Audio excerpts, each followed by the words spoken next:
Huwag mo tutukan to electric pan na. Ilihis mo electric pan. Lalamig itong nito. Lalamig mo.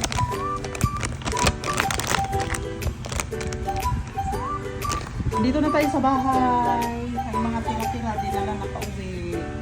Bumili si ate kay...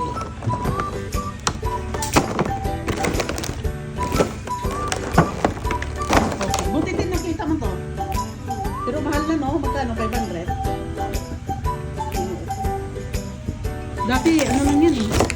300 plus, di ba? Ganun pa rin.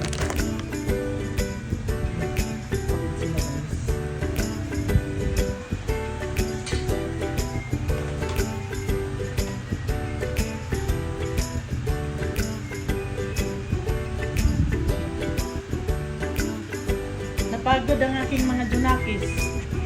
Napagod.